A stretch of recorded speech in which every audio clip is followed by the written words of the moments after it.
இப்போ நம்ம அடுத்து தேவனுடைய வார்த்தைகளை தியானிக்க போகிற நேரம். நம்மை சுற்றிலும் நடக்கிற பல நிகழ்வுகள் பாருங்க. நம்மளும் ஒவ்வொரு வாரமும் உலகத்தில் நடக்கிற பல காரியங்களுக்காகவும் கர்த்தர் பேசி சொன்ன சில தீர்க்க தரிசனங்களுக்காகவும் ஜெபிப்பதை வழக்கமாக வச்சிருக்கிறோம்.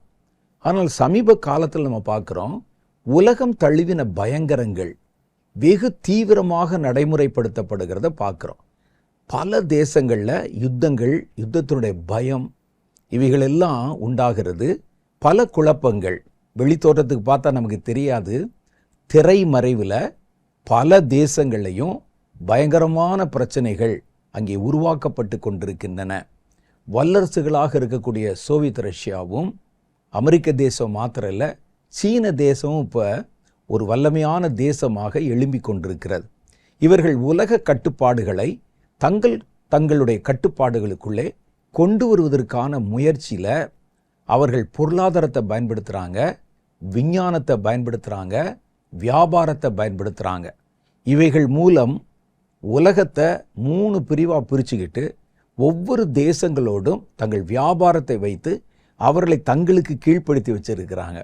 இது நம்ம கண்கூடாக பார்க்க முடியுது. ஒரு காலத்தில் என்ன செய்வாங்கன்னா, ஒரு நாட்டின் மேலே படையெடுத்து போய் அந்த நாட்டினுடைய கண்ட்ரோலை முழுசாக அவங்க எடுத்துக்கொண்டு இது எங்கள் நாடு அப்படின்னு அறிக்கை செஞ்சிருவாங்க. ஆங்கிலேயர்கள் ஆட்சி செய்த போது இந்திய தேசம் ஆங்கிலேயர்களால் 200 வருடங்களுக்கு மேலே ஆட்சி செய்யப்பட்டது. அவங்க இங்கே படையெடுத்து வந்து பல குறுநில மன்னர்களை, பல ராஜாக்களை அவங்க பிடிச்சு கீழ்ப்படுத்தி தங்களுக்கு வரி செலுத்த வைத்து இதை தங்களுடைய கட்டுப்பாட்டில் வச்சுருந்தாங்க. அது அந்த காலம். இப்போது ஒரு யுத்தம் இல்லாமலே ஒரு நாட்டை தங்களுடைய கட்டுப்பாட்டுக்குள் கொண்டு வருவதற்கு பல புதிய யுக்திகளை பயன்படுத்துகிறாங்க. அதில் ஒன்று வியாபாரம், ஒன்று ஏற்றுமதி இறக்குமதி, ஒன்று பொருளாதாரம். இதில் குண்டு போட மாட்டான், யாரை அழிக்க மாட்டாங்க, ஆனால் அந்த நாட்டுடைய கண்ட்ரோல் எங்கிட்ட இருக்கும், நான் சொல்கிறது தான் நீ செய்யணும் என்பதாக ஒரு மறைமுகமான அச்சுறுத்துதலை கூட செலுத்துவாங்க. சமீபத்தில் நடந்த இந்திய பாகிஸ்தான் யுத்தத்தினுடைய துவக்கம் அது ஆரம்பித்த போது அமெரிக்காவில் உள்ள அதிபர் சொன்னார், நான் பொருளாதாரத்தில் கை வச்சு உங்களோட கூட வர்த்தக தொடர்பை துண்டித்து விடுவேன் என்று சொன்னதுனால தான் பாகிஸ்தானும் இந்தியாவும் போரை நிறுத்த சம்மதித்தது என்று ஒரு அறிக்கை வெளியிட்டிருக்கிறார். அப்போ பாருங்க, எங்கேயோ இருக்கிற ஒரு தேசம் அது சொல்லுவதை நம்ம ஏன் கேட்கணும்? அதனுடைய கட்டுப்பாட்டுக்குள்ளே நம்ம இருக்கிறோமா? அப்படித்தான் இப்போ மறைமுகமான கட்டுப்பாடுகள். இது தவிர ஜனங்கள் அச்சுறுத்துவதற்கு கொள்ளை நோய்கள் மனிதரால் உருவாக்கப்பட்டு அது ஒரு நிறைய இருக்குதுன்னு சொல்கிறாங்க. அதே மாதிரி வெப்பன்ஸ், எந்திரங்கள், ஆயுதங்கள் இதெல்லாம் நிறைய பெருகி இருக்கிற மாத்திரம் இல்லை, கருப்பு விஞ்ஞானம், டார்க் சயின்ஸ் என்கிற அந்த விஞ்ஞானம் மனித குலத்தை தன் கட்டுப்பாட்டுக்குள்ளே கொண்டு வந்து கொண்டிருக்கிறதையும் தெளிவாக உணர முடியுது. சாதாரண நிலைமையிலிருந்து பார்த்தா இதெல்லாம் ஒன்றுமே புரியாது. ஆனால் திரைமறைவிலே மனித குலத்துக்கு எதிராகவும் உலகத்தை தங்களுடைய முழு கட்டுப்பாட்டுக்குள் கொண்டு வருவதற்காக தீவிரமான முயற்சிகள் எடுக்கப்படுகின்றன. இது ஒன்றும் புதுசு இல்லை. வேதத்தில் உலகத்தின் கடைசி நாட்களில் இதெல்லாம் நடக்கும் என்று கர்த்தர் தீர்க்க தரிசனமாக முன்னுரைத்திருக்கிறார். அதை நல்லா தெளிவாக எடுத்து படித்து ஆராய்ஞ்சு பார்த்தா இன்னைக்கு நம்ம சந்திக்கிற பிரச்சனைகள் எல்லாம் வேதத்தில் அன்றைக்கே சொல்லியிருக்கிறதை தெளிவாக உணர்ந்து கொள்ள முடியும். வெளிப்படுத்தின விசேஷத்தை நீங்கள் படித்து பார்க்கணும். அதில் தெளிவாக அந்த கடைசி காலத்தில் நடக்கிற நிகழ்வுகள், இனி அடுத்து என்னென்னலாம் நடக்க போகுது, என்னென்ன விதமான தீமைகளை மனிதகுலம் சந்திக்க போகுது அப்படின்னு சொல்லப்பட்டிருக்கும். மாத்திரம் இல்லை, தீர்க்கதரிசிகளுடைய புஸ்தகங்கள், எசேக்கியேல், எரேமியா போன்ற பல தீர்க்கதரிசிகள், ஆபகூக், நாகூம், மீகா, சகரியா போன்ற புஸ்தகங்கள் எல்லாம், தானியேல் போன்ற புஸ்தகங்களை எல்லாம் நல்ல ஆராய்ச்சி மனப்பான்மையோடு படித்தா அவர்கள் எல்லாருமே கடைசி காலங்களை பற்றி நிறைய தகவல்களை சொல்லியிருக்கிறார்கள். எல்லாவற்றுக்கும் கிரீடம் வைத்த மாதிரி இயேசு கிறிஸ்து கடைசி காலத்தின் அடையாளத்தை பற்றி மத்தேயு 24வது அதிகாரம் முழுவதிலும், லூக்கா சுவிசேஷம் 21வது அதிகாரம் முழுவதிலும் நிறைய தகவல்களை சொல்லியிருக்கிறார். அதெல்லாம் இன்னைக்கு நம்ம கண் காண நிறைவேறி வருகிறதை பார்க்குறோம். வேதாகமம் எத்தனை பிரமிப்பான தீர்க்க தரிசன வார்த்தைகளை உள்ளடக்கினது என்றும் நம்ம அறிந்து வியப்படைகிறோம். அது மாத்திரம் இல்லை, இந்த கடைசி காலத்துக்குள்ள மனித சமுதாயம் வரும்போது தேவனுடைய பிள்ளைகள் செய்ய வேண்டிய மிக முக்கியமான கடமை என்னன்னு கேட்டால் ஜெபம். எவ்வளவுக்கு காலம் கடைசி நீங்கள் பார்க்குறீங்களோ அவ்வளவு நீங்கள் ஜெபத்தை பெருக்கிக் கொள்ளணும். நிகழ்ச்சியின் துவக்கத்தில் நான் உங்களுக்கு சொன்ன மாதிரி குடும்ப ஜெபம் ரொம்ப அவசியம்.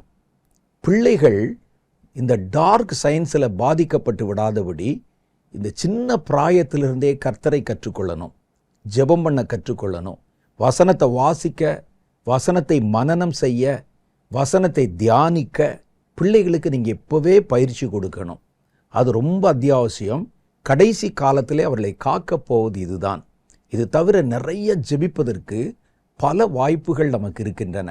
அவைகள் எல்லாம் பயன்படுத்திக்கிறணும். உபவாச ஜெபம், குடும்பத்திலே உபவாசம் பண்ணி ஜெபம் பண்ணலாம். உபவாச ஜெப கூடுகைகளுக்கு போகலாம். சில இடத்துல உபவாச கூடுகைன்னு சொல்லி அதில் பெரும்பான்மையான நேரம் வேறு எதையோ பேசி கொண்டிருப்பாங்க. அப்படி இல்லாமல் மனம் விட்டு மனப்பூர்வமாக ஜெபிக்கணும். கர்த்தருடைய வார்த்தைகளை கேட்கும்போதும் கவனமாக அந்த நேரங்களில் கேட்கணும். இது மாதிரி நிறைய ஜெபங்கள் இருக்குது. முழு இரவு ஜெபங்கள் இருக்குது, முடிந்தால் அவைகளில் கலந்து கொள்ளணும். தீர்க்க தரிசன ஜெபங்கள் இருக்குது, கலந்து கொள்ளணும்.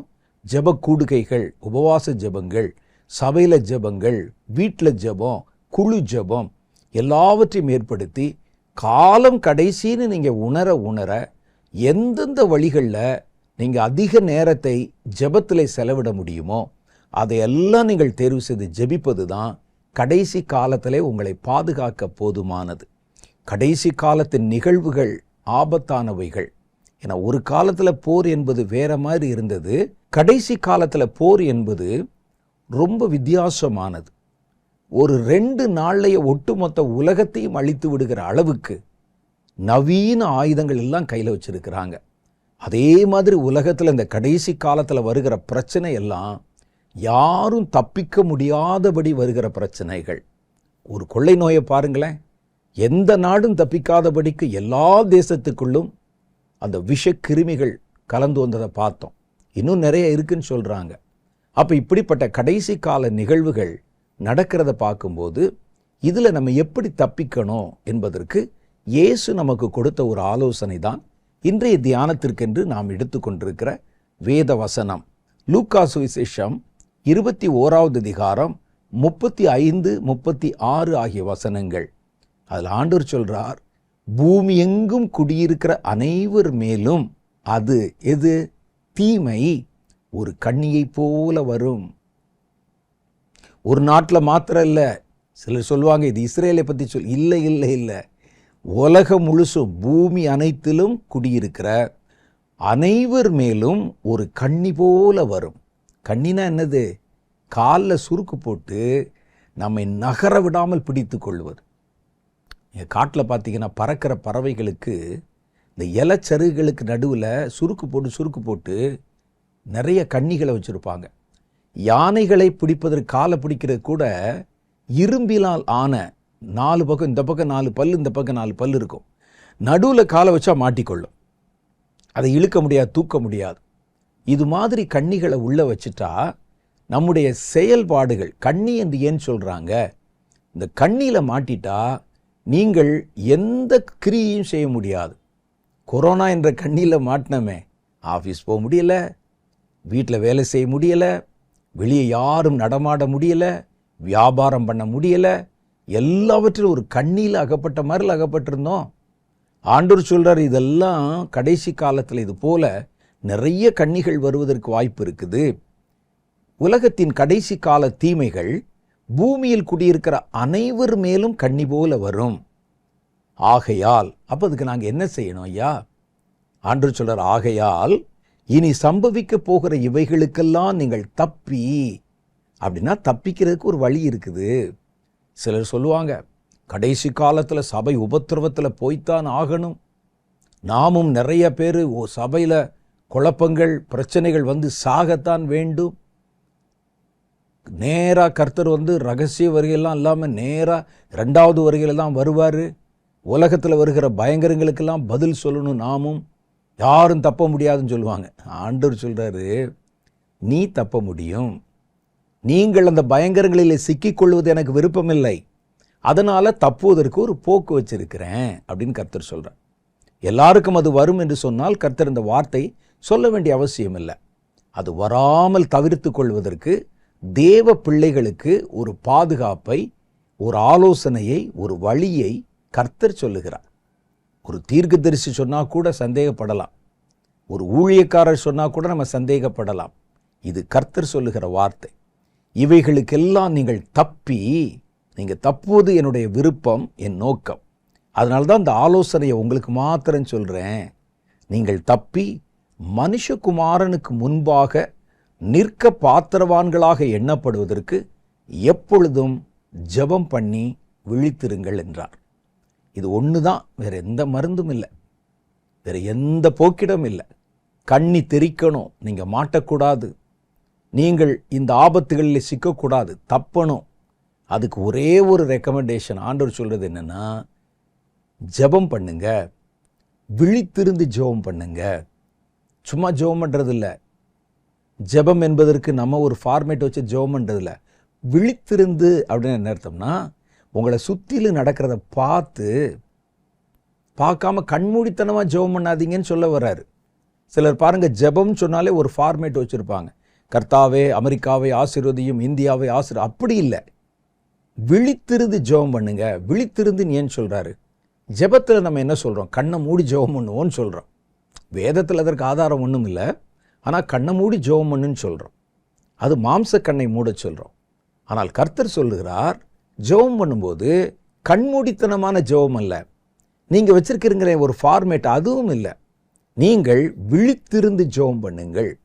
விழித்திருக்கிறவன் தன்னை சுற்றி நடக்கிறது எல்லாவற்றையும் கவனிக்கிறான், கவனிக்க முடியும். கண்ணை மூடிட்டா கவனிக்க முடியாது. நான் சொல்லுவது மாம்ச கண்ணை அல்ல, உங்க இருதயத்தை சொல்றேன். அப்ப நம்முடைய இருதயம் இந்த கடைசி காலத்தில் எப்படி ஜெபம் பண்ணணும்னா, விழித்திருந்து செய்கிறவர்கள் செய்கிற ஜெபம் போல இருக்கணும்.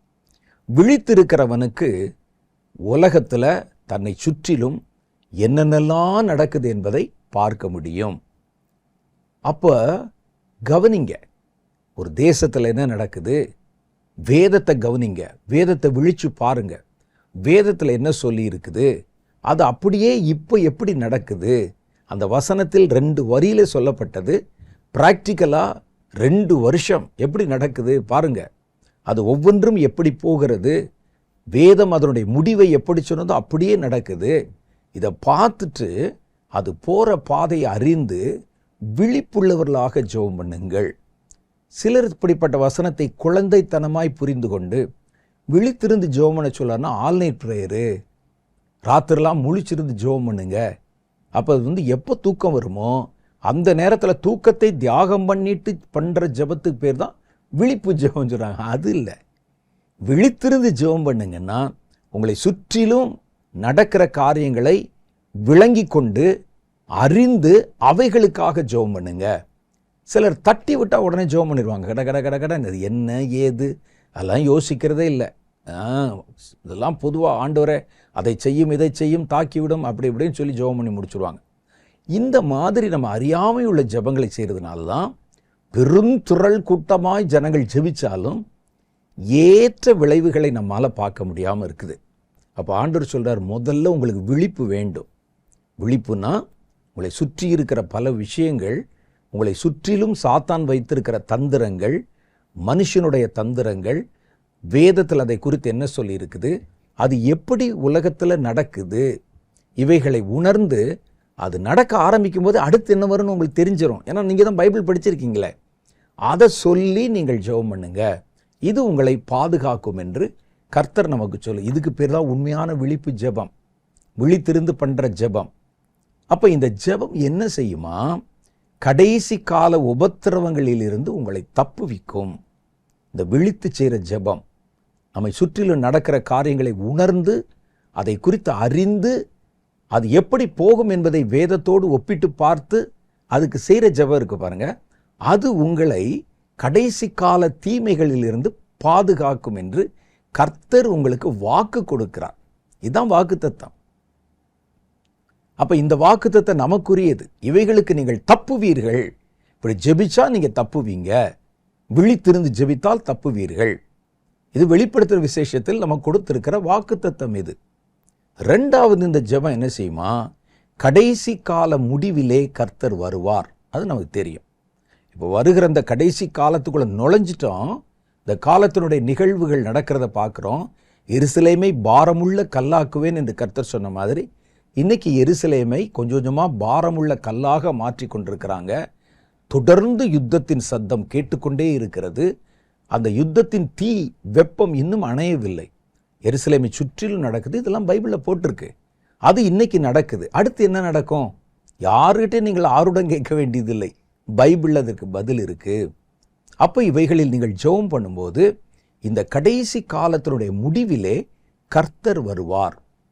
கர்த்தர் வந்தா அவரை எதிர்கொள்ள பாத்திரவான்களாக எண்ணப்படுவதற்கு. அப்படின்னா என்ன அர்த்தம்? இந்த கடைசி காலத்திலெல்லாம் நீங்கள் தப்பிச்சு விசுவாசத்தை இழந்து விடாமல், பரிசுத்தத்தை இழந்து விடாமல், கடைசி கால அடையாளங்களால் தீட்டுப்பட்டு விடாமல், அல்லது கண்ணியிலே மாட்டிக்கொள்ளாமல், கர்த்தர் வரும்போது அவர் முன்பாக எதிர்கொண்டு போக பாத்திரவான்களாய் எண்ணப்படுவதற்கு. அப்போ நீங்கள் கர்த்தரை பார்க்கலாம், அவரோடு கூட முன்னால் போய் நிற்கலாம். அந்த அளவிற்கு அந்த பலனையும் ஆற்றலையும் அது தருகிறது. ஏன் தெரியுமா? கடைசி காலத்தில் கர்த்தர் வர்றாரே, அவரை எதிர்கொள்ள போகிறோமே, அந்த கர்த்தர் எப்படி வருவார் தெரியுமா? ஒரு குழந்தை வடிவத்தில் 2000 வருஷத்துக்கு முன்னால் வந்த மாதிரி வந்தால் ஒரு மேய்ப்பர் கூட அவருக்கு முன்னால் நின்று எதிர்கொண்டு விடலாம். எங்கிருந்தோ இந்த சாஸ்திரிகள் கூட அவர் முன்னால் நின்றுலாம். தேவாலயத்தில் இருந்தவர்கள் அவரை கையில் கூட ஏந்தி கொள்ளலாம். ஆனால் இப்போ வர்ற இயேசு 1000 சூரியன்களுக்கு, அதை விட பெருசாக இன்னும் எவ்வளோ சொல்லணும்னு எனக்கு தெரியலை, 1000 சூரியன்களுக்கு ஒப்பாக இருக்கிற மகிமை பொருந்தினவராக ராஜாவாக வரப்போகிறார். ஒரு பெரிய மின்னல் விழுகிறது, இடி விழுந்தாலே செதறி விழுந்துடுறாங்க ஆள்க. ஒரு பெரிய அணுகுண்டு விழுந்தா நிற்க முடியுமா யாராவது? அணுகுண்டு விழுகிற அந்த காட்சிகள் அந்த காலத்தில் பதிவு செய்யப்பட்டது. அதை பார்த்தீங்கன்னா ஒரு செகண்டில் 40,000 பேர் மரிச்சிருக்கிறாங்க. 2வது உலகப் போரில் ஹிரோஷிமா நாகசாகி என்ற இடத்துல தான் முதல்ல அணுகுண்டு வெடிக்கப்பட்டது. அந்த அணுகுண்டை வீசினவங்களுக்கு கூட அதோடைய எஃபெக்ட் எப்படி இருக்கும்னு தெரியாதான். அது அப்படி அலையலையாக இந்த நெருப்பு பரவி கண்ணிமைக்கும் நேரத்தில் 40,000 பேர் செத்துட்டாங்க. லட்சக்கணக்கான பேர் பாதிக்கப்பட்டுட்டாங்க. பல ஜீவன்கள் அழிந்தது. இவ்வளோ பெரிய பேரழிவு. அது அவர் சொல்கிறாரு, 1000 சூரியன் உதித்த மாதிரி ஒரு பிரகாசம், அவ்வளோ வெப்பம் தோன்றினது. மனுஷன் கண்டுபிடிச்சு கண்ணுக்கு தெரியாத ஒரு அணுவுக்குள்ள இவ்வளோ சக்தி இருந்தா, வானத்தையும் பூமி உண்டாக்கின கர்த்தர் மகிமையிலே வெளிப்படுவாராம். அப்போ அவருக்கு முன்னால் யார் நிற்க முடியும்? யார் அவருக்கு முன்னால் நிற்க முடியும்னு வேதம் கேட்குது. அப்போ அவர் முன்னால் நின்று அவரோடு கூட எடுத்துக்கொள்ளப்படுவதற்கு, அவரோடு இணைக்கப்படுவதற்கு இந்த ஜெபம் உங்களை பாத்திரவான்களாய் வைக்கிறது.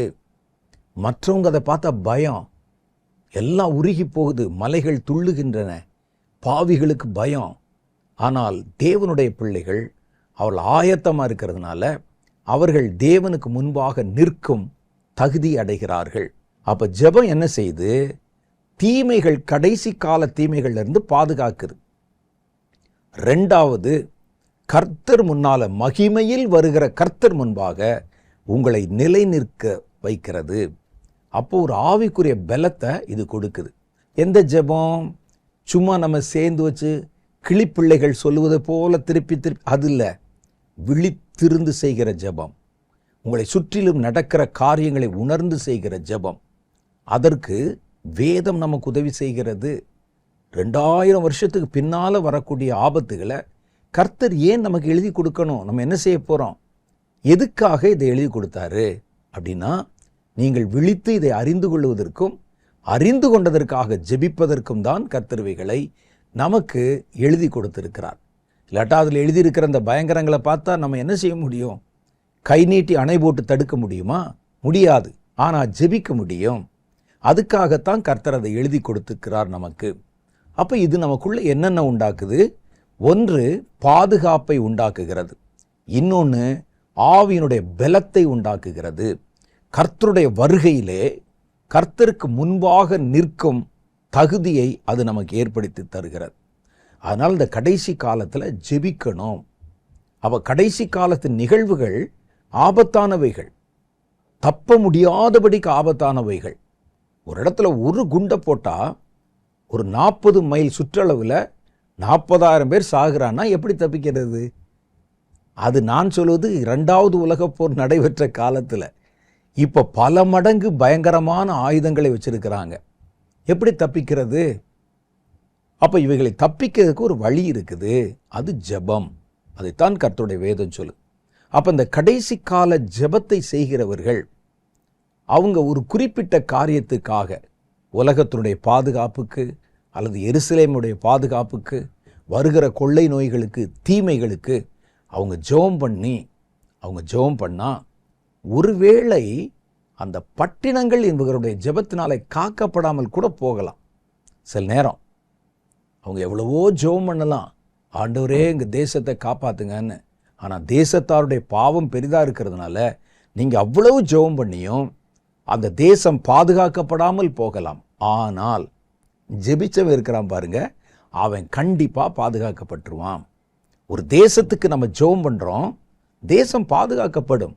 ஒருவேளை பாதுகாக்கப்படாவிட்டால் ஜெபிச்சவன் கண்டிப்பாக பாதுகாக்கப்படுவான்.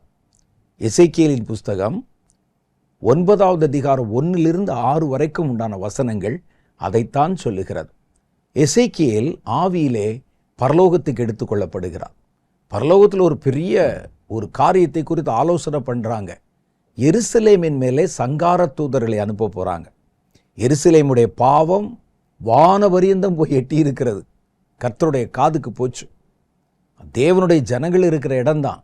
கர்த்தர் தம்முடைய நியாய தீர்ப்பை தன்னுடைய வீட்டிலே துவக்கம் பண்ணுகிறார்.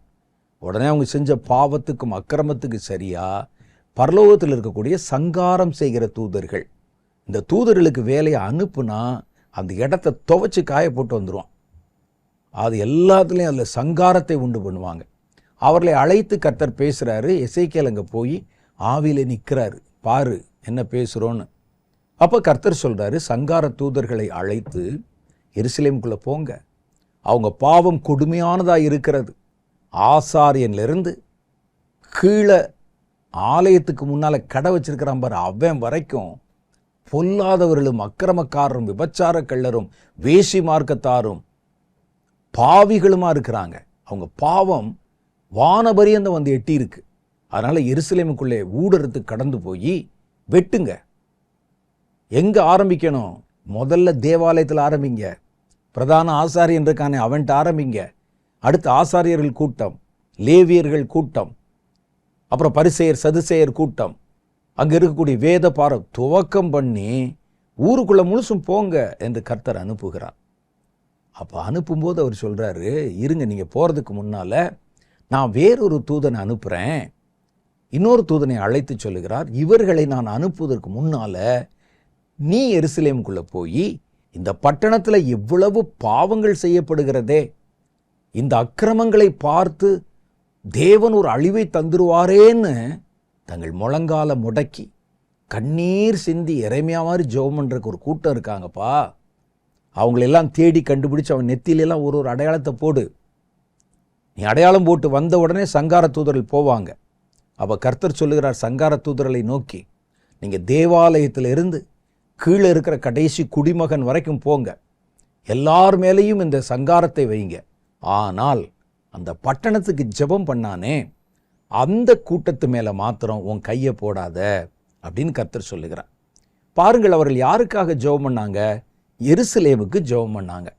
அவர்கள் பண்ண ஜெபம் அந்த எருசலேமை பாதுகாக்க போதுமானதாக இல்லை. எருசலேம் மறுபடியும் பாவம் செய்கிறது. அவங்க எதுக்காக ஜெபம் பண்ணாங்களோ அந்த ஜெபம் கேட்கப்படலை, ஆனால் ஜெபித்தவன் பாதுகாக்கப்பட்டான். அதைத்தான் இந்த பகுதி சொல்லுகிறது. நீங்கள் அப்புறமா படித்து பாருங்க, அவைகளில் மிக தெளிவாக கர்த்தர் இதை குறித்து எழுதியிருக்கிறார். 1-2 வசனங்களை வாசிக்கிறேன். பின்பு அவர் என் காதுகள் கேட்க, எசேக்கியேல் 9வது அதிகாரம் 1-6 வரைக்கும், என் காதுகள் கேட்க மகா சத்தமாய் நகரத்தின் விசாரிப்புக்காரர் சங்கரிக்கும் ஆயுதங்களை தங்கள் கைகளிலே பிடித்து கொண்டு வரக்கடவர்கள் என்று சொன்னார். அப்பொழுது இதோ 6 புருஷர் வெட்டுகிற ஆயுதங்களை தங்கள் கைகளில் பிடித்து கொண்டு வடக்கே பார்த்த உயர்ந்த வாசலின் வழியில் இருந்து வந்தார்கள். அவர்களில் சணல் நூல் வஸ்திரம் தரித்து தன் அறையிலே கணக்கனுடைய மைக்கூட்டை வைத்திருக்கிற ஒருவன் இருந்தான். அவர்கள் உள்ளே பிரவேசித்து வெண்கல பலிபீட தண்டையிலே நின்றார்கள். அப்பொழுது இஸ்ரவேல் தேவனுடைய மகிமை கேருபின்கள் மேல் இருந்து எழும்பியது. கர்த்தர் அவனை நோக்கி, நீ எருசலேம் நகரம் எங்கும் உருவப் போய் அதற்குள்ளே செய்யப்படுகிற சகல அருவருப்புகளின் நிமித்தம் பெருமூச்சு விட்டு அழுகிற மனுஷரின் நெற்றிகளிலே அடையாளம் போடு என்றார். பின்பு அவர் என் காதுகள் கேட்க மற்றவர்களை நோக்கி, இந்த ஆயுதங்களை பிடிச்சிருக்கலாம் பாருங்க வெட்டுறவன், அவர்களை நோக்கி, நீங்கள் இவன் பின்னாலே போய் நகரமெங்கும் உருவப் போய் வெட்டுங்கள். உங்கள் கண்கள் தப்ப விடாமலும் நீங்கள் இரக்கம் காட்டாமலும் முதியோரையும் வாலிபரையும் கன்னிகரையும் குழந்தைகளையும் ஸ்திரீகளையும் சங்கரித்து கொன்று போடுங்கள் என்றார். அடையாளம் போடப்பட்டிருக்கிற ஒருவனையும் கிட்டி சேராதிருங்கள் என்றார். இப்போ பார்த்தீங்களா, ஜெபம் இந்த கடைசி காலத்தில் வருகிற சங்காரம் ஆபத்துகள். நம்ம ஜெபம் பண்ணுறோம், ஐயோ ஆனால் அந்த பட்டணம் அழிஞ்சிருச்சேயா, நான் ஜெபம் பண்ணேன் கேட்கலையே நீங்கள் நினைப்பீங்க. இன்னொன்று பாருங்கள், பட்டணம் தான் அழிஞ்சிச்சு, ஜெபிச்ச நீங்கள் அழியலை. அப்போ கர்த்தர் ஒரு பாதுகாப்பை நமக்கு தருகிறார். அதுக்காக பட்டணம் அழிஞ்சே ஆகணும் அவசியம் இல்லை. அந்த பட்டணம் உங்கள் ஜெபத்திற்கு தகுதியானதாக இருந்தால் காக்கப்படும். இல்லை அதனுடைய பாவம் கொடிதாக இருந்தால் ஜெபிச்ச நீங்கள் காக்கப்பட்டுருவீங்க. இதை கர்த்தருடைய வசனம் சொல்லுகிறது. இந்த கடைசி கால ஜெபங்கள் எதற்காக இந்த உலகத்துக்கு தேவைப்படுது? எதுக்கு கர்த்தர் நம்மை ஜெபிக்க சொல்றாரு? முதல் காரியம், தேசங்கள் அழிவிலிருந்து தப்பிக்க நம்முடைய ஜெபங்கள் அவசியம். ஜெபிச்ச நீங்க தப்புறதை பற்றி சொன்னேன். சில சமயங்களில் இந்த தேசம் தகுதி உள்ளதா இருந்தா, அவருடைய அக்கிரமங்களை விட உங்களுடைய ஜெபங்கள் அதிகமாக இருந்தால் அந்த தேசம் காக்கப்படும். நாம் செய்கிற ஜெபம் அது எத்தனை மகிமை உள்ளதாக இருக்குதோ அது தேசத்தை காப்பாற்றும். இனி வரக்கூடிய ஆபத்துகள் பூமியில் குடியிருக்கிற யாவர் மேலும் வரும் சொன்னதுனால எல்லா தேசங்களுக்கும் அந்தந்த தேசத்தார் ஜெபிக்க வேண்டிய கட்டாயத்தில் இருக்கிறோம். வேதம் சொல்லுது பாருங்க, எசேக்கியேல் தீர்க்கதரிசியின் புஸ்தகம் 22வது அதிகாரம் 30வது வாக்கியத்தில், நான் தேசத்தை அழிக்காதபடி திறப்பிலே நிற்கவும் சுவரை அடைக்கவும் ஒருவனை தேடினேன் என்றார். நான் தேசத்தை அழிக்கணும் என் நீதியின்படி. இந்த தேசம் அழிவுக்குரிய தேசம். ஆனால் அந்த திறப்புன்னா அந்த அழிவு வரக்கூடிய அந்த திறந்திருக்கிற அந்த வெடிப்பில் தன் கையை உயர்த்தி அதை தடுத்து நிறுத்துகிறவன் யாரால முடியும்னா ஜெபிக்கிறவனால முடியும். அப்போ கடைசி காலத்தில் நம்ம எதற்கு தேசங்களுக்காக ஜெபிக்க அழைக்கப்படுகிறோன்னு சொன்னால், நம்ம நினைக்கலாம் நம்ம ஜெபம் பண்ணி என்னங்க நடக்க போகுது, அவரவர் செய்கிறது தான் செஞ்சுக்கிட்டு இருக்கிறாங்க.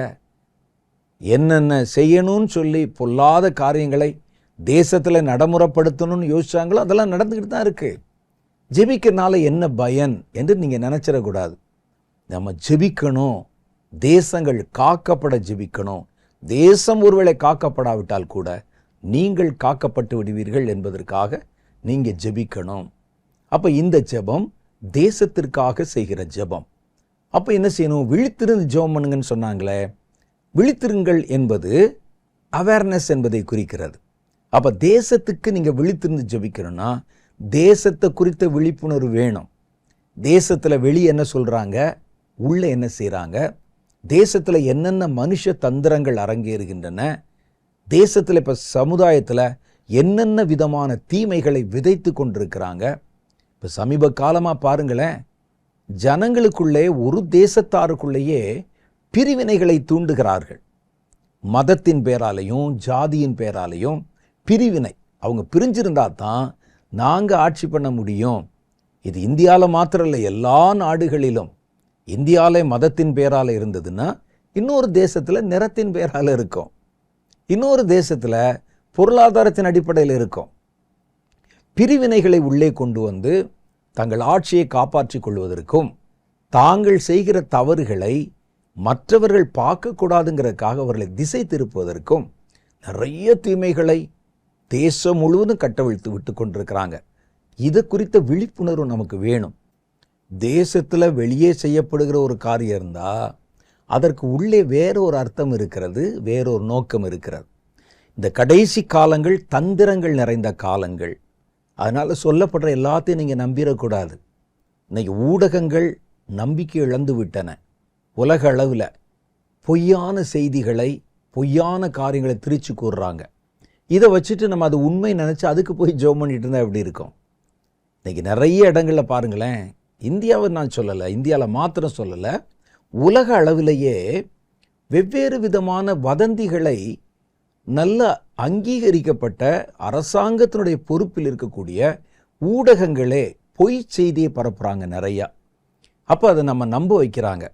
நம்ம அதை பார்த்துட்டு என்ன செய்கிறோம்? அதுக்கு உட்காந்து ஜெபம் பண்ணிகிட்டு இருக்கிறோம். நம்முடைய ஜெபங்களை எப்படி விரயமாக்குகிறார்கள் பாருங்களேன். சாத்தானுடைய தந்திரம் ஒன்று. அதனால் நம்ம என்ன செய்யணும்? சொல்லப்படுற எல்லாத்தையும் நீங்கள் நம்பிடாதீங்க. விழிப்புணர்வு நமக்கு வேண்டும். அதை குறித்து ஒரு தவறான தகவல் சொன்னால் இதுக்கு மணிக்கணக்கில் நம்ம எல்லாம் உட்காந்து ஜெபம் பண்ணிகிட்டு இருப்போம். ஐயையோ, தேசத்தின் மேலே இது வருதாமே, தேசத்தின் மேலே ஒரு பெரிய யுத்தம் வருதாமே, ஒரு கொள்ளை நோய் வருதாமே, கவர்மெண்ட்டே சொல்லுதுங்க, எல்லா ஊடகமும் சொல்லுது. என்ன செய்யலாம்? வாங்க, ராத்திரிலாம் ஜெபம் பண்ணுவோம், பகலெல்லாம் ஜெபம் பண்ணுவோம், இந்த ஜெபம் அந்த ஜெபம் அப்படின்னு போட்டு நம்ம ஜெபம் பண்ணுறோம்.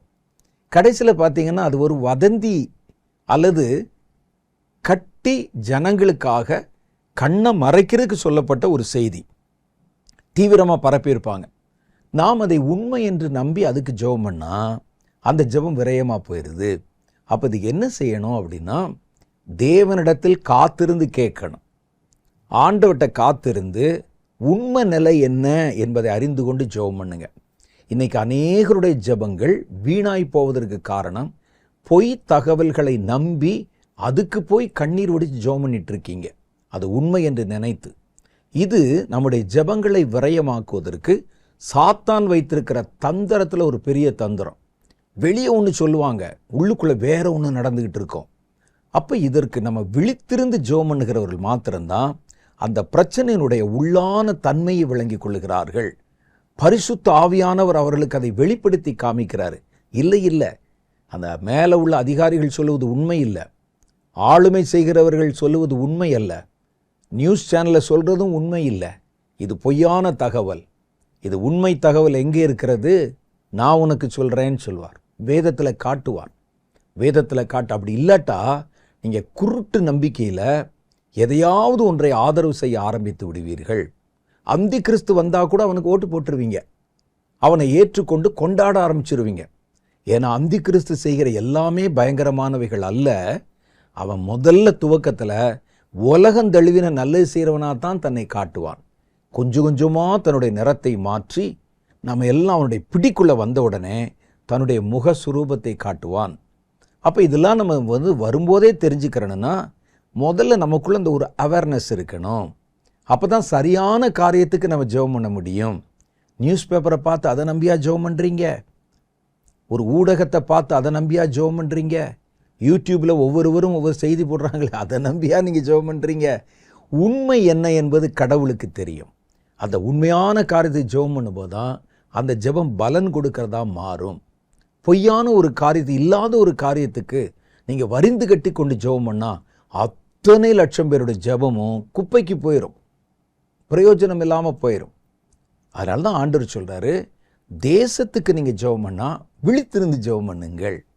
விழித்திருந்து என்பது உங்களுக்கு தெரியும், முழு இரவில் முழிச்சுக்கிட்டு இருக்கிறது இல்லை, ஆவியில் அல்லது ஒரு பிரச்சனை குறித்த விழிப்புணர்வை அறிந்து காரியங்களை விளங்கி கொண்டு அதற்காக ஜெபிப்பது. இதுதான் விழித்திருந்து ஜெபம் பண்ணுவது. ஆவியில விழிப்பாங்க இருந்தீங்கன்னா அந்த பிரச்சனையுடைய முழு தன்மை நமக்கு தெரிய ஆரம்பிச்சிடும். அடுத்து இரண்டாவது காரியம் பாருங்க, எதுக்கு ஜெபம் பண்ணணும்? உலகம் முழுவதிலும் தோன்றுகிற அழிவுகளுக்காக ஜெபம் பண்ணணும். கர்த்தருடைய வேதம் சொல்லுது, உலகம் முழுசிலையுமே இந்த கடைசி காலத்திலே அழிவுகள் வரும். அந்த அழிவுகளுக்காக நீங்கள் பரிந்து பேசி ஜெபம் பண்ணணும். மத்தேயு சுவிசேஷம் 24வது அதிகாரம் 21. ஏனெனில் உலகம் உண்டானது முதல் இதுவரைக்கும் சம்பவித்திராததும் இனிமேலும் சம்பவியாதுமான மிகுந்த உபத்திரவம் அப்பொழுது உண்டாயிருக்கும். அந்நாட்கள் குறைக்கப்படாதிருந்தால் ஒருவனாகிலும் தப்பிப்போவதில்லை. தெரிந்து கொள்ளப்பட்டவர் நிமித்தம் அந்த நாட்கள் குறைக்கப்படும். அப்ப தெரிந்து கொள்ளப்பட்டவர்னா யாரு? கடவுளுடைய பிள்ளைகள், தேவனுக்காக தெரிந்து கொள்ளப்பட்டவங்க, அவருடைய இரத்தத்தினாலே கழுவப்பட்டவங்க, ரட்சிக்கப்பட்டவங்க. இவ்வளோ பெரிய உலகத்தில் மனித சமுதாயத்தில் தன்னுடைய பிள்ளைகளாய் இருக்கும்படி கர்த்தர் யாரை தெரிவு செய்தாரோ அவர்கள் நிமித்தமாய்த்தான் இது குறைக்கப்பட முடியும். வேற எதுனாலையும் குறையாது. அப்ப என்ன செய்யணும்? அழிவுகளுக்காக ஜெபம் பண்ணுங்க. அழிவுகளில் நிறைய காரியங்கள் சொல்லப்பட்டிருக்கிறது. நிலநடுக்கம் என்ற அழிவு, கொள்ளை நோய் என்ற அழிவு, பஞ்சம் என்ற அழிவு, யுத்தத்தினால் உண்டான பயங்கரம் என்ற அழிவு. இந்த அழிவுகள் வரும்போது அழிவுகளுக்கும் விழித்திருந்து ஜெபம் பண்ணுங்க. அப்ப ஜெபம் பண்ணும்போது கர்த்தர் அந்த அழிவு முதல்ல ஆரம்பிக்கும் போது நமக்கு பெருசா தெரியாது. ஆனால் கர்த்தரிடத்தில் நீங்க காத்திருந்தா, இப்படி ஒரு செய்தி கேள்விப்படுறோமே, ஒரு அழிவு மெல்ல ஆரம்பிக்குதே, இது இதோட முடிஞ்சிருமா அல்லது இது வேற மாதிரி வருமா அப்படிங்கிறத நீங்கள் பெர்சனலா ஆண்டவர்கிட்ட கேட்கணும். வேதத்தில் நீங்க படிச்சீங்கன்னா இருக்கும். அதை படித்து அதை தெரிந்து கொண்டு அதை குறிவைத்து ஜெபம் பண்ணணும். அதான் கடைசி கால ஜெபம். பொதுவாக அடிக்கிறது இல்லை. பாருங்க, கொரோனா காலத்தில் ஒரு கொள்ளை நோய், அவ்வளோதான் நமக்கு தெரியும். அது எங்கே? ஊகான் என்ற ஒரு சின்ன கிராமம், ஒரு சீனாவில் இருக்கிற கிராமம். அந்த கிராமத்தில் அந்த வியாதி கண்டறியப்பட்டது முதல்ல. ஆனால் அப்பொழுதே அதற்கு முன்னாலேயே கர்த்தர் இந்த கடைசி காலத்தில் உலகந்தழுவினதாய் வரக்கூடிய ஒரு கொள்ளை நோயை குறித்து தம்முடைய பிள்ளைகள் ஜெபம் பண்ணும்போது அவங்ககிட்ட பேசினார். அது என்ன மாதிரி வரும், அது எங்கே ஆரம்பிக்கும், அப்புறம் உலகம் முழுசும் எப்படி பரவும். ஏன்னா இதுவரைக்கும் உலகம் முழுசும் ஒரே கொள்ளை நோய், உலகம் முழுசுல எல்லா நாட்டிலையும் வந்தது இதுதான் முதல் முறை. வேற எப்பவுமே உலக சரித்திரத்தை எடுத்து பாருங்க, உலகத்தினுடைய ஒரு பகுதியில் இருக்கும், இன்னொரு பகுதியில் இருக்காது. ஆனால் இந்த கொள்ளை நோய் மாத்திரம்தான் உலகம் முழுவதிலும் தழுவின ஒரு நோயா வந்தது.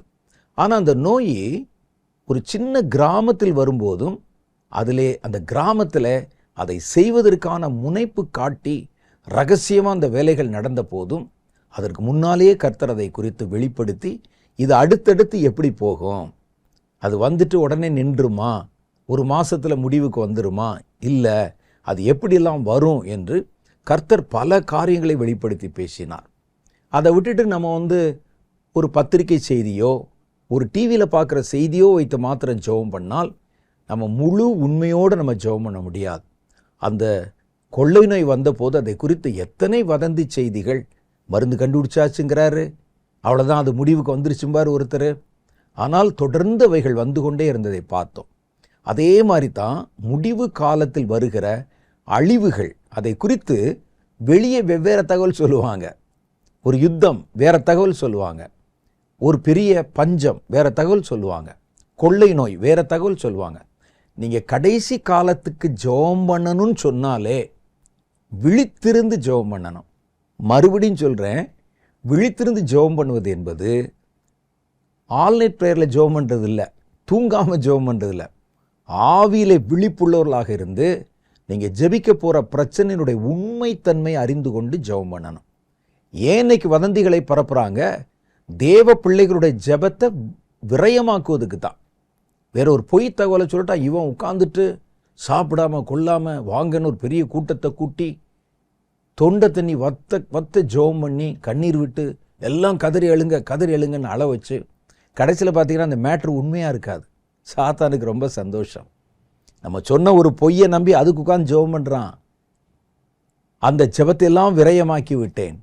அப்போ ஆண்டவர் சொல்கிறார், நீங்கள் கடைசி காலத்துக்கு ஜெபம் பண்ணணும்னு வந்தீங்கன்னா தேசத்தின் அழிவுக்காக ஜெபம் பண்ணாலும் தேசங்களுக்காக ஜெபம் பண்ணாலும் முதல்ல விழித்திருந்து நீங்கள் ஜெபம் பண்ண போகிற காரியத்தினுடைய உண்மைத்தன்மை அறிந்து, இந்த பிரச்சனை, இந்த போராட்டம், இந்த அழிவு அடுத்தடுத்து என்னவா வரும் என்பதெல்லாம் தெரிந்து அப்புறம் நீங்கள் ஜெபம் பண்ணணும். அதான் கர்த்தர் நமக்கு சொல்லித் தருகிற காரியம். தேசத்தினுடைய அழிவுகளிலிருந்து காக்கப்படும் செய்யப்படும் ஜெபங்கள் வித்தியாசமாக இருக்கணும். வேதம் சொல்லுது பாருங்க, 2 நாளாகவும் புஸ்தகம் 7:14. இன்னைக்கு நம்ம ஜெபம்னு சொன்னோடனே, ஒரு கடைசி கால ஜெபம்னு சொன்னோடனே நம்ம ஒரு ஃபார்மேட் வச்சுருக்கிறோம். வாங்க கூட்டத்தை கூட்டுங்க, இத்தனை மணிலேருந்து இத்தனை மணி வரைக்கும் அப்படிலாம் பண்ணுறோம். ஆனால் வேதம் இதற்கு வேறொரு அமைப்பை வைத்திருக்கிறது. என்ன சொல்கிறாங்க? இந்த ஜெபத்தை பண்ணுறதுல என் நாமம் தரிக்கப்பட்ட என் ஜனங்கள் தங்களை தாழ்த்தி. இதில் முதல் காரியம் என்னன்னு கேட்டால், ஒரு குழுவாக நீங்கள் ஜெபிக்க போகிறீங்க இந்த காரியத்துக்குன்னு சொன்னால், முதல்ல கர்த்தருடைய நாமம் தரிக்கப்பட்ட ஜனங்களை மாத்திரம் சேருங்க. நான் நிறைய இடங்களில் பார்த்துருக்கிறேன், ஒரு பெரிய ஆபத்துக்கு தேசத்துக்கு வரக்கூடிய காரியத்துக்கு ஜெபம் பண்ணணும் என்று சில ஊழியர்கள் அழைப்பு கொடுத்தால், அந்த இடத்துல அந்த ஊழியரை பார்க்கணும், நம்முடைய சரீரத்தில் ஒரு சுகத்துக்கு ஜெபம் பண்ணணும், ஐயா கை வச்சு ஜெபம் பண்ணணும் என்பதற்காக பல பேர் உள்ளே கூட்டத்திலேருந்து உட்கார்ந்துருவாங்க. உட்கார்ந்துட்டு அப்படியே அவங்களும் சேர்ந்து அப்படியே பார்த்துக்கிட்டே இருப்பாங்க. ஏன்னா அவர்கள் காரியமாகணும். நீங்கள் இப்படி ஜெபிக்க விரும்பினால் அதில் ஸ்ட்ரிக்டாக சில ரூல்ஸ் ஃபாலோ பண்ணணும். இதில் முதல்ல வருகிறவர்கள் ரட்சிக்கப்பட்டிருக்கணும், கர்த்தருடைய நாமம் தரிக்கப்படணும், அவங்க தான் ஜெபத்துக்கு வரணும். இது சும்மா ஜெபத்துக்கு வந்துட்டு அந்த ஜெப முடிவில் எங்கள் பிரச்சனை தீரணும் அப்படின்னு.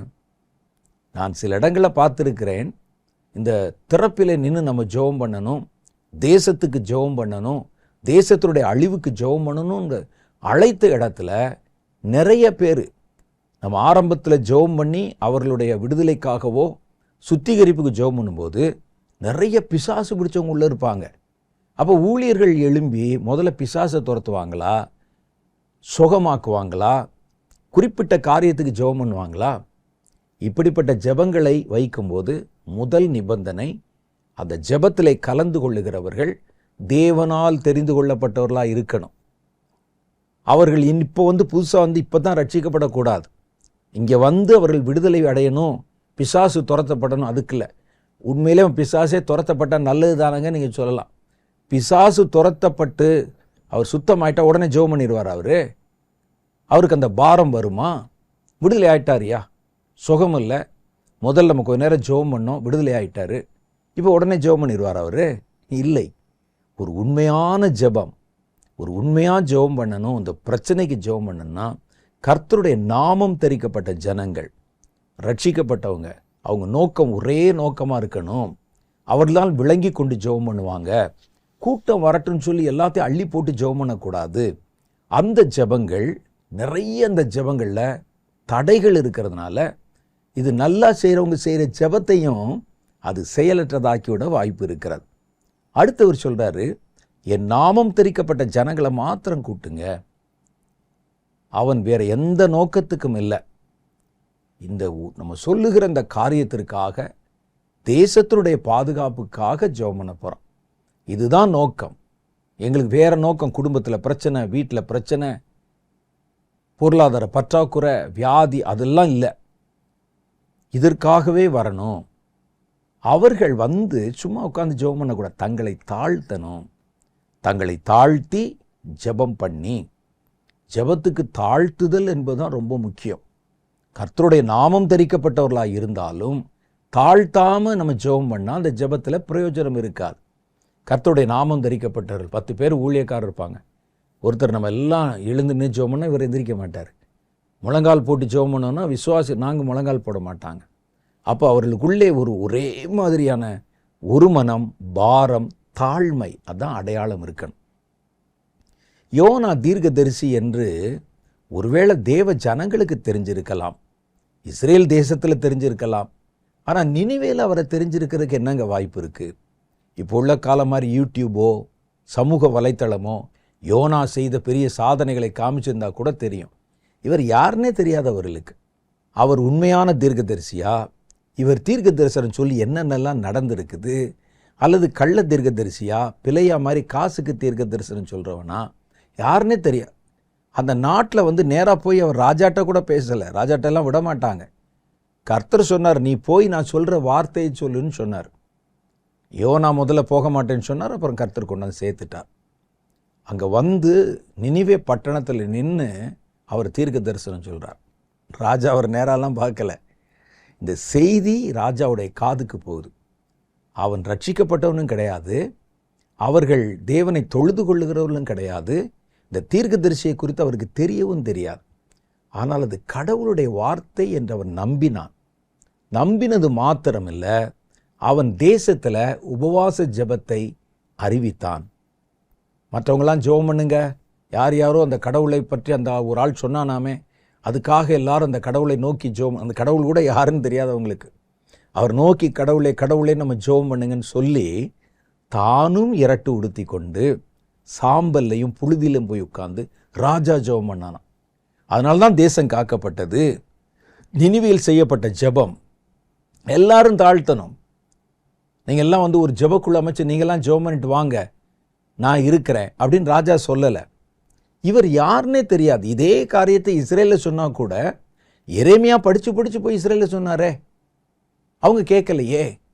தேசம் அழிய போகுது, எதிராளி வருகிறார், நீங்கள்லாம் பிடிபட போறீங்கன்னு சொன்ன போது அவர் எவ்வளோ அவமானப்படுத்தினாங்க. அவர் எழுதி கொடுத்த தீர்க்க தரிசன சுருளை கத்தியில் கிழிச்சு நெருப்பில் தூக்கி போட்டாங்க, அவர் சிறையில் அடைச்சாங்க. கடவுளுடைய நாமம் தரிக்கப்பட்ட தேவனுடைய ஜனங்கள் என்று அழைக்கப்பட்ட அவங்க நடுவிலே தீர்க்க தரிசனம் கேட்கப்படலையே. இவன் யாரு? இவர் இந்த அளவுக்கு தன்னை தாழ்த்த வேண்டிய அவசியம் என்ன? அந்த அளவுக்கு யோனா அங்க என்ன பெரிய பிரபலமான ஆள்? அதுவும் கிடையாதே. யோனா யாருன்னு இஸ்ரேலில் இருக்கவங்களுக்குமே தெரியுமான்னு தெரியல நமக்கு. அவர் பெரிய சாதனை படைத்த ஒரு தீர்க்க தரிசி மாதிரியும் தெரியல. அங்கொன்றும் அங்கொன்றுமாக சில தீர்க்க தரிசனங்கள் சொல்லி இருக்கிறார். உடனே அது கடவுளுடைய வார்த்தை என்று நம்பி ராஜா கீழே இறங்கினான் பாருங்க. எல்லாரும் சாப்பிடக்கூடாது, ஆடு மாடு கூட சாப்பிடக்கூடாதான். அதான் தாழ்மை. நினிவேயில் செய்யப்பட்ட ஜெபம் யோனா தீர்க்கதரிசியின் புஸ்தகம் 3வது அதிகாரம் 4 இருக்குது. யோனா நகரத்தில் பிரவேசித்து ஒரு நாள் பிரயாணம் பண்ணி இன்னும் 40 நாள் உண்டு, அப்பொழுது நினிவே கவிழ்க்கப்பட்டு போம் என்று கூறினான். அப்பொழுது நினிவேயில் உள்ள ஜனங்கள் தேவனை விசுவாசித்து, வேறு ஏதாவது அடையாளம் காமிச்சாரா? தேவ ஜனங்கள் நடுவில் மோசே போகிறதுக்கே நான் போய் சொன்னால் கேட்க மாட்டாங்க, அடையாளத்தை காமிங்கன்னு சொன்னார். இவர் போகிற இடத்துல பாருங்க என்ன அற்புதம் செஞ்சு காமிச்சாரா? வானத்தை வில்லா வளைச்சு அல்லது வானத்திலிருந்து நெருப்பிறையும் காமிச்சாரா இவரை நம்புவதற்கு? சும்மா சொன்னார், கர்த்தர் சொன்னதை சொன்னார். இவர்கள் என்ன செய்தார்கள் பாருங்கள். நினிவேயில் உள்ள ஜனங்கள் தேவனை விசுவாசித்து, தேவ ஜனங்களை விசுவாசிக்க வைக்க கூட மோசேக்கு ஒரு கைக்கோலும் அவர் செய்கிற ஒரு அற்புதம் தேவைப்பட்டது. இவங்களுக்கு அது தேவைப்படலை. சொன்னார், விசுவாசித்து உபவாசம் செய்யும்படி கூறினார்கள். பெரியோர் முதல் சிறியோர் மட்டும் இரட்டுடுத்தி கொண்டார்கள். இந்த செய்தி நினிவேயின் ராஜாவுக்கு எட்டின போது அவன் தன் சிங்காசனத்தை விட்டு எழுந்து, அவர் யோனாவை பார்க்கல, எவனோ ஒருத்தன் போய், ஐயா ஊரில் எல்லாரும் நாங்கள் ரெட்டுடுத்து ஜெபம் பண்ணிட்டு இருக்கிறோம், ஒரு ஆள் வந்தார் திடீர்னு அங்கே வீதியில் நின்று இந்த பட்டணம் கவிழ்க்கப்பட்டு போம் என்று சொன்னார், அதனால் நாங்கள் ஜெபம் பண்ணோம். சொன்ன உடனே இவன் என்ன ஏதுன்னு கூட விசாரிக்கலை, சிங்காசனத்தை விட்டு இறங்கி தான் உடுத்தியிருந்த உடுப்பை கழற்றி போட்டு ரெட்டை உடுத்தி கொண்டு சாம்பலிலே உட்கார்ந்தான். அப்போ எப்படி கர்த்தர் இறங்காமல் இருப்பார்? எவ்வளவு நல்ல நல்ல குவாலிட்டிஸ் இருக்கு பாருங்க.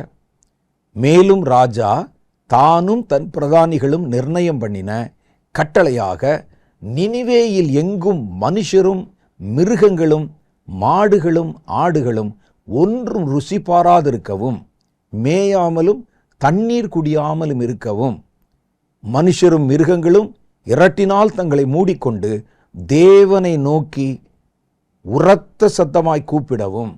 தண்ணி கொடுக்கலன்னா கொஞ்ச நேரத்தில் அதாவே உரத்த சத்தமாக கூப்பிட்டுரும். சட்டமெல்லாம் போட வேண்டிய அவசியம் இல்லை. அவரவர் தம் தம் பொல்லாத வழிகளையும் தம் தம் கையில் உள்ள கொடுமையும் விட்டு திரும்பவும் கடம்பவர்கள் என்றான். இதான் தாழ்மை. சொல்ற புரியுதா? அந்த யோனா யார்? என்னமோ அற்புதம் செஞ்சு காமிச்சாரா? ஒரு வார்த்தை சொன்னார், கடவுள் சொன்ன வார்த்தை, அதுக்கு தாழ்த்துனாம் பாருங்க. அதனால தான் அவர்களுடைய ஜெபம் கேட்கப்பட்டது. அப்போ வேதம் அதைத்தான் நமக்கு சுட்டி காட்டுகிறது. அப்போ ஜெபிக்கிறவர்கள் முதல்ல அவங்களுக்கு தேவை என்ன அப்படின்னு கேட்டால், கர்த்தருடைய நாமம் தரிக்கப்பட்டு இருக்கணும். 2வது தங்களை தாழ்த்தணும். 3வது அப்புறம்தான் ஜெபமே பண்ணணும். ஜெபம் பண்ணி என் முகத்தை தேடி தங்கள் பொல்லாத வழிகளை விட்டு திரும்பினால் அப்பொழுது பரலோகத்தில் உள்ள நான் கேட்டு அவர்கள் பாவத்தை மன்னித்து அவர்கள் தேசத்துக்கு க்ஷேமத்தை கொடுப்பேன், அல்லது அவர்கள் கேட்டதை அவர்களுக்கு கொடுப்பேன். அப்போ ஒரு ஆரோக்கியமான ஜெபத்துக்கு கர்த்தருடைய நாமம் தரிக்கப்பட்ட ஜனங்கள் தாழ்த்துதல், உபவாசம் கூட தாழ்த்துதல் தான் வருது. கர்த்தருடைய முகத்தை தேடுதல், பொல்லாத வழிகளை விட்டு மனம் திரும்புதல் என்ற இத்தனை அம்சங்கள் தேவைப்படுவது தான் வேதம் நமக்கு சுட்டி காட்டுற காரியம். அப்போ நம்ம சும்மா ஜெபம் பண்ணால் மாத்திரம் பத்தாது. ஒரு நேரம் குறிப்பிட்டு வச்சுட்டு 5 to 5:30 அமெரிக்கா, 6 to 7 ரஷ்யா அப்படி போட்டு ஜெபம் பண்ணுறது இல்லை. தாழ்த்தி அந்த ஜெபத்துக்கு இவ்வளோ காரியங்களை வச்சுருக்கிறாங்க. அடுத்து நம்ம ஜெபம் பண்ண வேண்டியது என்னென்னா, சபையின் விசுவாசம், கடைசி காலத்தில் சபையினுடைய விசுவாசம் அல்லது தேவ பிள்ளைகளின் விசுவாசம் காக்கப்பட ஜெபம் அவசியம் கடைசி காலத்தில். ஏன்னா கடைசி காலத்தில் மனிதர்கள் விசுவாசத்தை இழக்கத்தக்கதான காரியங்கள் நடைபெறும். நம்ம விசுவாசத்தை குறி வச்சு தான் பவுல் அவருடைய காலத்தில் சொன்னாரே, நல்ல போராட்டத்தை போராடினேன். எதுக்கு போராடினீங்க? உங்களுக்கு என்னமும் உங்களுக்கு கிடைக்க வேண்டிய சலுகை கிடைக்கலையா? அல்லது வேற இன்னும் உங்களுக்கு குடிக்க தண்ணி கிடைக்கலையா? ஸ்ட்ரீட் லைட் இல்லையா? எதுக்கு போராடினீங்க? அவர் சொல்ல, நல்ல போராட்டத்தை போராடினேன். இதெல்லாம் போராட்டம். நான் போராடினது நல்ல போராட்டம். ஓட்டத்தை முடித்தேன், விசுவாசத்தை காத்து கொண்டேன். இப்போ நான் எதுக்கு போராடினேன் தெரியுமா? எனக்குள்ளே கர்த்தர் மேலே வைத்திருக்கிற விசுவாசம் இருக்குதே, ஆவியினால் எனக்கு கொடுக்கப்பட்ட விசுவாசம் இருக்குதே, இந்த விசுவாசத்தை குலைக்கிறதுக்கு சாத்தான் எல்லா விதத்திலும் எனக்கு போராட்டத்தை உண்டு பண்ணினான். நான் கடைசி வரைக்கும் என் விசுவாசத்தை காக்கும்படி போராடினேன் என்கிறார். அப்போ என்ன செய்யணுமா? விசுவாசம் கடைசி காலத்தில் ஒழிந்து போகும். நம்ம விசுவாசத்தை குறி வச்சு தான் பிரச்சனைகள் வரும். சபைகளுக்கும் தேவ ஜனங்களுக்கும் ஊழியங்களுக்கும் ஊழியக்காரர்களுக்கும். லூக்கா சுவிசேஷத்தில் 18வது அதிகாரம் 8வது வசனம் சொல்லுது பாருங்க. சீக்கிரத்திலே அவர்களுக்கு நியாயம் செய்வார் என்று உங்களுக்கு சொல்லுகிறேன்.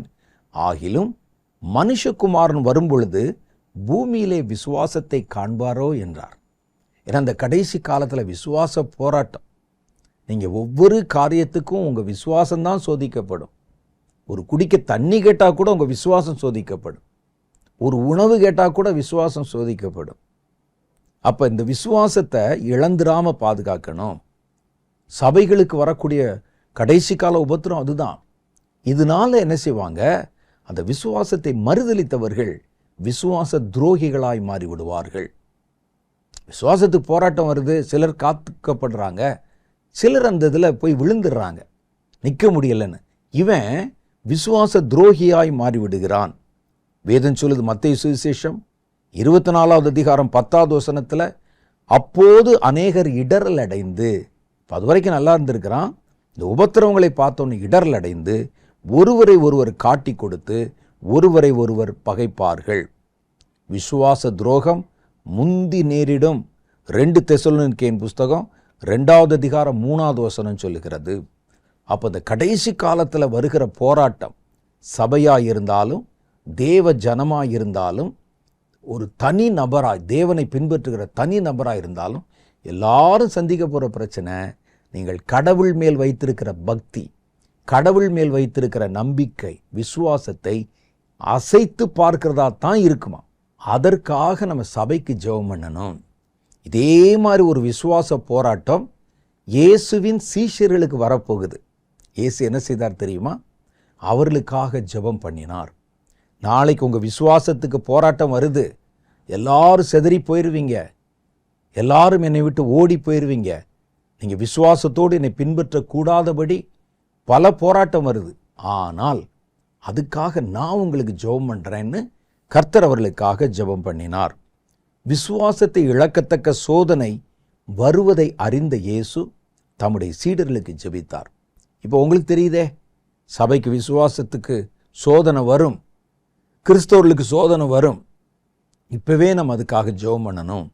லூக்கா சுவிசேஷம் 22வது அதிகாரம் 31, 32 ஆகிய வசனங்களில் இந்த சம்பவம் எழுதப்பட்டிருக்கு. பின்னும் கர்த்தர், சீமோனே சீமோனே, இதோ கோதுமையை சுளகினால் புடைக்கிறதைப் போல சாத்தான் உங்களை புடைக்கிறதுக்கு உத்தரவு கேட்டிருக்கிறான். நானோ உன் விசுவாசம் ஒளிந்து போகாதபடி உனக்காக வேண்டிக் கொண்டேன். உங்களை சுளகில் புடைக்க போகிறான், ஆனால் ஓன் விசுவாசம் புடைக்க போகிறது எல்லாத்தையும். ஆனால் யார் தடுமாற போகிற? நீ தடுமாற போகிற. ஓன் விசுவாசம் ஒளிந்து போகாதபடி உனக்காக வேண்டிக் கொண்டேன். நீ குணப்பட்ட பின்பு உன் சகோதரரை ஸ்திரப்படுத்து என்றார். அதான் நடந்தது. கர்த்தர் அவனை குறி வச்சு பேதுருக்காக அவருக்காக ஜெபித்ததுனால மறுதலித்தாலும் அவர் மறுபடியும் சீர் பொருந்துவதற்கு ஒரு வாய்ப்பு கிடைத்தது. அந்த விசுவாசத்தை மறுபடியும் திருப்பிக் கொள்ளவும், விசுவாசத்தில் உறுதியாக வளரவும் அவருக்கு ஒரு வாய்ப்பு கிடைத்தது. அதே மாதிரி தான் பாருங்க, இந்த கடைசி காலத்தில் சபைகளுக்கு எதிராக வருகிற விசுவாச இழக்கத்தக்கதான போராட்டங்களில் சபை ஜெயிக்கணும். பேதுரு ஜெயித்ததை போல ஊழியர்கள் ஜெபிக்கணும், தேவ ஜனங்கள் ஜெயிக்கணும். அதற்கு நீங்க ஜெபிக்கணும். அப்போ கடைசி காலத்தில் நம்ம ஜெபிப்பதற்கு நிறைய காரியம் இருக்கிறது. அப்போ அந்த கடைசி கால ஜெபம் எதை செய்தாலும் விழித்திருந்து ஜெபம் பண்ணுறதுதான் முக்கியம். இப்போ சபைகளில் விசுவாச துரோகம் வரப்போகுது. இந்த காலத்தில் பார்த்தீங்கன்னா சட்டங்களை போட்டு தேவ சபைகளுக்கு எதிராக சட்டங்கள் இயற்றப்படுற மாதிரி தெரியுதுன்னு சொன்னால் உடனே நீங்கள் அது என்ன என்று அறிந்து கொள்ளணும். இப்போ வரக்கூடிய சட்டங்கள் எல்லாம் சபைகளுக்கு எதிராக, தேவ ஜனங்களுக்கு எதிராக அந்த சில சட்டங்களை அங்கங்கே கொண்டு வர்றாங்க, சில பிரச்சனைகளை கொண்டு வர்றாங்க அப்படின்னு பார்த்தா அது வரும்போதே நீங்கள் அதுக்காக விழித்து கொள்ளணும். ஃபஸ்ட்டு இதை குறித்து வேதம் இப்படி சொல்லுதே, இந்த பிரச்சனை இப்போ மெல்ல புகைய ஆரம்பிச்சிருக்குதே, இது அடுத்து எப்படி வரும், இன்னும் அது எப்படி தீவிரமாகும், இதனால் என்னென்ன பாதிப்புகள் வரும் என்று உங்களுக்குள்ள ஒரு விழிப்பு வரணும். அதை விட்டுட்டு நியூஸ் பேப்பரில் படிக்கிறது, அந்த வரக்கூடிய யூடியூப்பில் பார்க்குறது, செய்தி சேனல், அவன் அப்படி தான் சொல்லுவாங்க எதையாவது.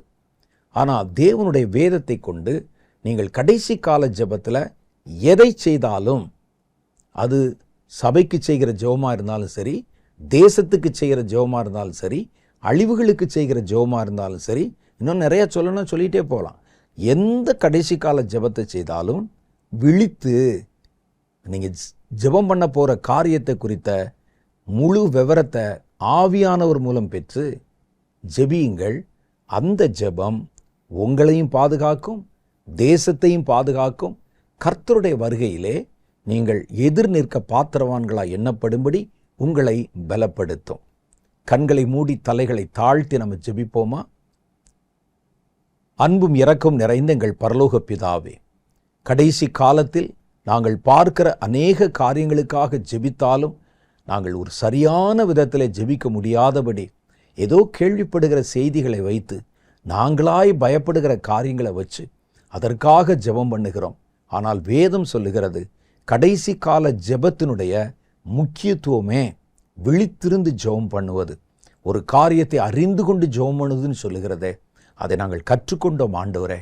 ஒவ்வொரு பிரச்சனையை நோக்கி நாங்கள் ஜெபம் பண்ண அடியெடுத்து வைக்கும் போதும் முதல்ல எங்களுடைய ஆவி விழித்து கொள்ளட்டும். அதை குறித்து தேவனுடைய வேதத்திலும் தேவனுடைய ஆவியானவரிடத்திலும் காத்திருந்து காரியங்களை முதல்ல விளங்கி கொண்டு அப்புறம் நாங்கள் ஜெபிக்க நீர் எங்களை ஏவும்படிக்காக ஜெபிக்கிறோம். நாங்கள் தானே ஏற்றபடி வேண்டிக் கொள்ள வேண்டியது இன்னதென்று அறியாதிருக்கிறபடியினால் ஆவியானவர் இந்த விஷயத்தில் இந்த வார்த்தைகளை கேட்ட ஒவ்வொருவருக்கும் வழிகாட்ட வேண்டும் என்று நான் ஜெபிக்கிறேன். எங்கள் ஜெபங்கள் விரயமாக போகக்கூடாது. ஒரு வதந்தியை பரப்பி பொய் தகவல்களையும் பொய்யான டீட்டெயில்ஸையும் கொடுத்து அதை நம்ப வைத்து அநேக தேவ ஜனங்களுடைய ஜெபத்தை சாத்தான் இந்த கடைசி காலத்தில் விரயமாக்குகிற தந்திரத்தை நாங்கள் தியானித்தோமே.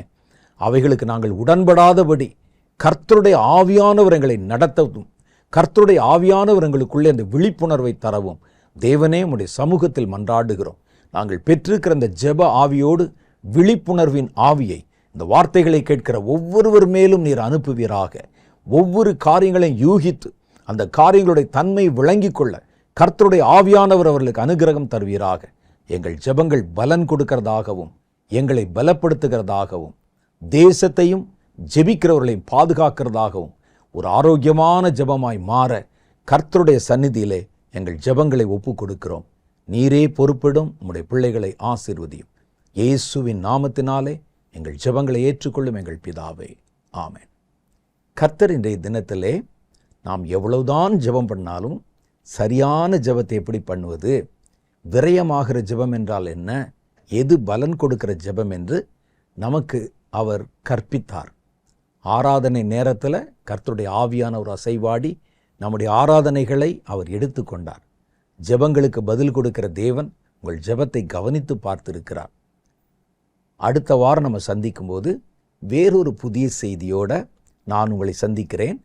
அதுவரை கர்த்தராகிய தேவன் உங்களை ஆசீர்வதித்து காப்பாராக. ஆமென்.